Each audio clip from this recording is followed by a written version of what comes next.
You can just look at the average test scores per race and then look at the average percentage of university enrollment and see that white people are underrepresented for their amount of test scores per capita of the population, extremely underrepresented. What is your aversion to diversity? Hey everyone, welcome back to the channel. Genuinely glad you're here today because this one is something else entirely. So what you're about to watch is 5 women, conservatives and liberals, sitting face to face and going head to head on some of the most charged topics in America right now. White privilege, affirmative action, the prison system, immigration, nothing is off the table and nobody is holding back. And what makes this so compelling is that these are not politicians or pundits. These are real women with real convictions and real emotions, and you can feel every single bit of that tension through the screen. Do yourself a favor and stick around through the whole thing, because the moments that surprised me the most were not the ones I expected, and I think you're going to feel exactly the same way. Also, I genuinely want to know, where in the world are you watching this from? Drop your city or country down in the comments. I love seeing how far this community reaches. All right, let's get into it. White privilege is a real thing in America. Yeah, I mean, what's an example, I guess? Black people, when they drive at night, are less likely to get a speeding ticket than when they drive during the day. A black person is significantly and statistically less likely to be pulled over by a police officer when they cannot visually see their color.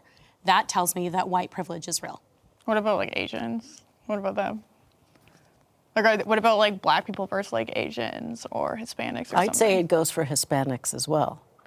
You know, it's just a lighter shade, so they're just as much a target. And I'll say this, I got pulled over and nothing happened. Were you doing something illegal? Cameras are on? Yes, I was. I was intoxicated. I was 19 at the time. Good for you. Yeah, I know. Yeah. Do you think that's ever happened to a black person? Or? I think that what we're saying about white privilege is not saying that this has never happened to a white person. We're not oh, white people never get pulled over for speeding tickets. That's not what we're saying. We're saying that because I'm white, I get to exist in a privilege where I'm less likely to get pulled over for a speeding ticket. And maybe if I get pulled over for, I don't know, a DUI when I'm 19 years old, they might let me off scot-free while simultaneously sentencing a black person who did the exact same thing 2 years in prison. And we know for a fact that people of color have longer prison sentences than white people. And it's not because they're committing different crimes. It's because they have a different color of skin. I'm actually curious to know why, from where you're sitting, you say there is no white privilege. While saying that, you are ignoring the voices of all of these minority communities. We didn't say there was no white privilege. Okay. We just disagreed with it. I mean, I personally have never had any instance in my life because I was white that I was liked better or got off on anything better or didn't have to pay my taxes because I was white or absolutely I can think of examples. Anything. I can think of Nothing. many instances in my life where I've lost opportunities for not being a person of color. I've literally been told, you're not going to get this job because we need more diversity. Mm-hmm. So I would consider that, I think there's actually a colored privilege in America. I mean, that's happened to me too. I'm okay. I'm okay I feel if that happened to a black person, they would win a lawsuit, but it's perfectly legal to discriminate against white people. And we've literally been doing that with affirmative action in university since the 80s. So I don't. And how do you know about the prison system? So you think that there's discrimination against white people in college, but they still were still representative of the most amount of the student population? Yeah, because of test scores, because a lot of times universities look at test scores to try to let in the most qualified people. And so that's why, and also because white people are the majority of the population, so of course there's going to be more white people. Yeah, but I mean, you were just suggesting that wasn't the case. So I was just trying to see if we were on the same level there. I wasn't suggesting that's not the case, that there's more white people. I'm saying that there's been like a systemic effort to rid white people of power in our institutions. And that's, Okay, like, what pretty clear. institution do you not see white people being the main people in power? I just No, told what you about institution do you not affirmative see action. white people being the main people in power? If that's the case, then I would think that there's like some evidence of Do you it. So understand, what like, per institution? capita affirmative action? Like, if you're specifically saying, like, we're not going to allow this person in this college because they're white, and we're going to let in a colored person with a lower test score, that isn't a systemic effort to reduce white power in institutions.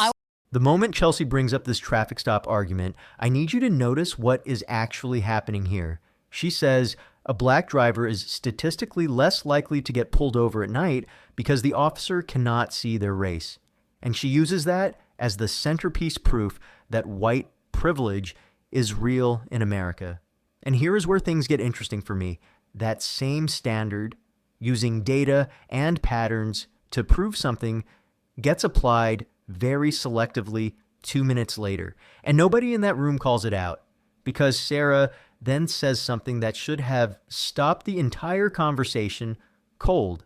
She was told directly, "You're not going to get this job because we need more diversity." That is not a feeling. That is not a vague assumption. That is a person being told to her face that her race was the reason she was denied an opportunity. And the reaction from the liberal side? They move past it almost instantly. You have to understand how significant that is.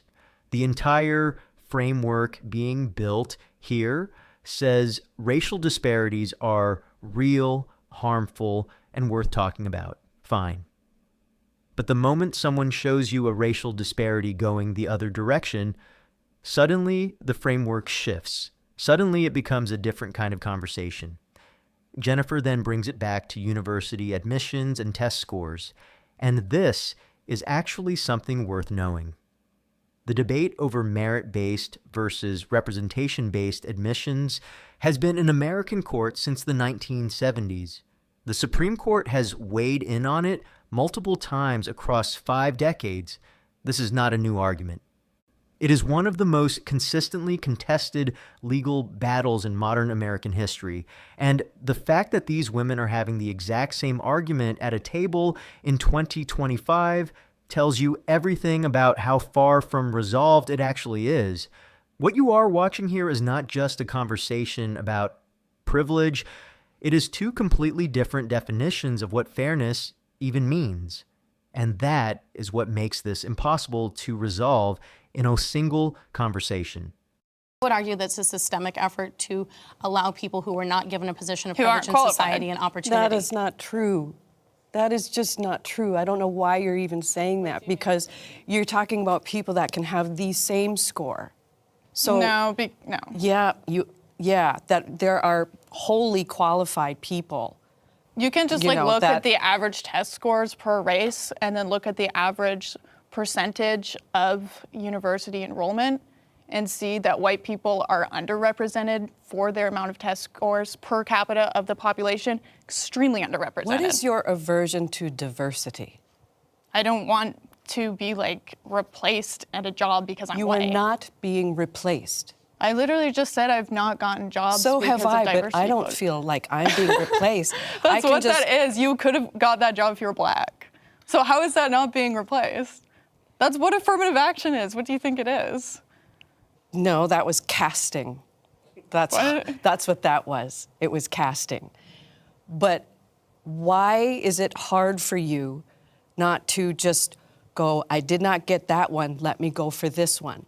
Yeah, I will As do that. just- But you think like black people would be chill with that if it's like, oh, sorry, I think you're they black, have you can't been get chill that with job. that. I don't think so. they- We had a whole civil rights movement, so I don't think that was very Why did chill. black You got a people have a problem with the civil civil rights rights movement? Because they were being discriminated against, so they You started think they a should civil still rights- be slaves? What?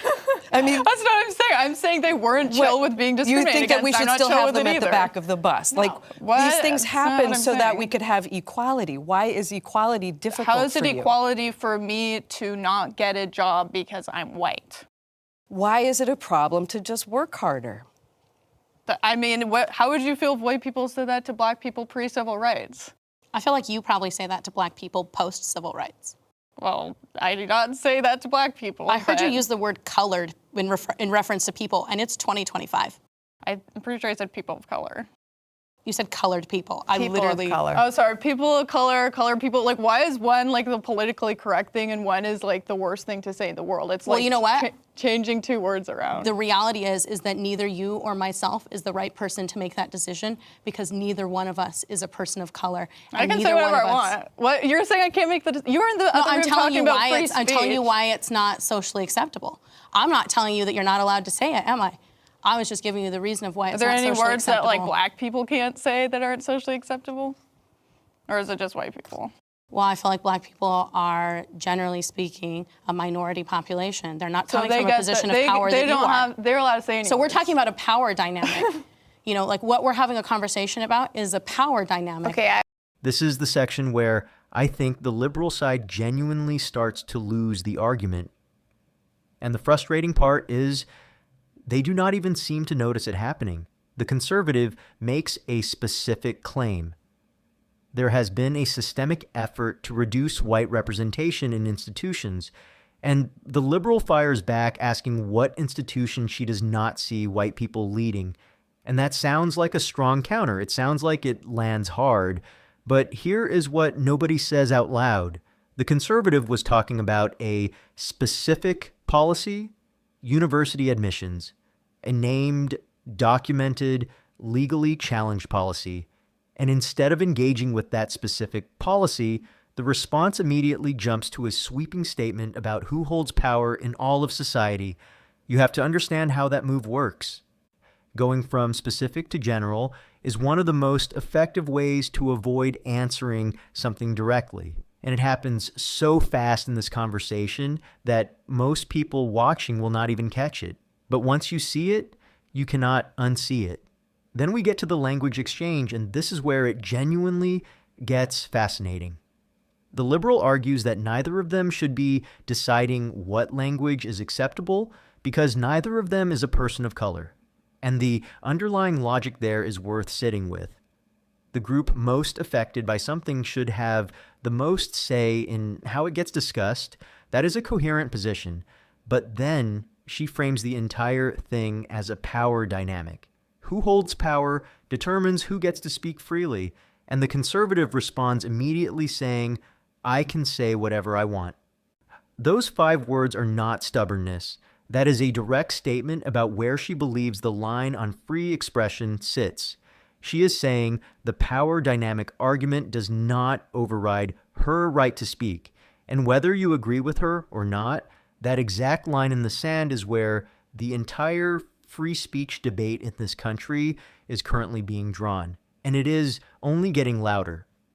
I have a comment. Okay, so do you know the statistics of, you think that black people get longer prison sentences? Do you know anyone? I don't that know. works? I couldn't quote them off the top of my No. head, but I know they're there. And it's something around like 30% higher. It's not a small number. No, it's not.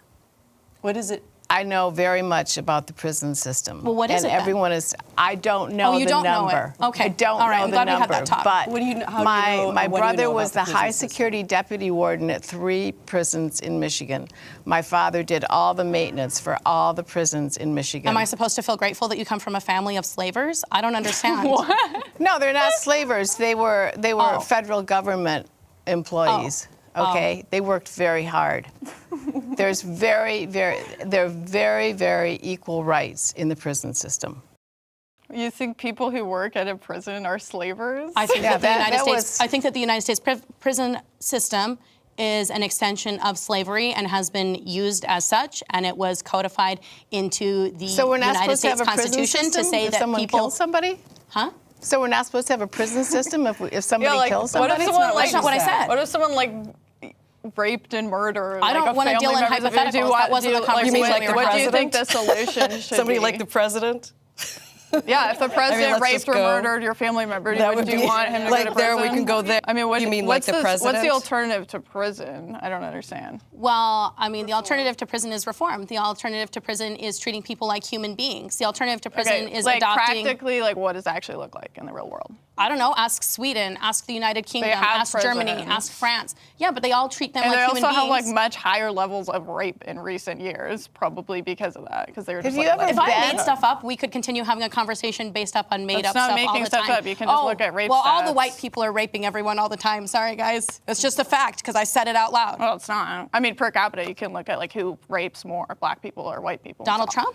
It's definitely. Oh, no, You're no, not no. even like engaging in this conversation. Who rapes more per capita, black men or white men? I would guess white. Really? That's a guess. Oh, Interesting. absolutely. You should look at FBI stats and break it down. Okay, I need you to pay very close attention here because this is one of those moments that tells you everything about how these conversations actually go. One of the conservatives asks directly, do you actually know the prison statistics you have been referencing this entire conversation? And Chelsea, who had been speaking with real confidence and genuine passion about racial disparities in sentencing, says this. She couldn't quote them off the top of her head. Now, I want to be fair because intellectual honesty matters to me.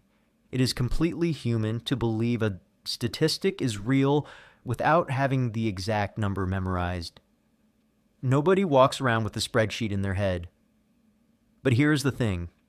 When that statistic is the foundation of your argument, when it is the proof you are using to say a system is definitively broken, you need to be able to back it up the moment someone looks you in the eye and asks you to, because when you cannot, it does not matter whether the number is real or not.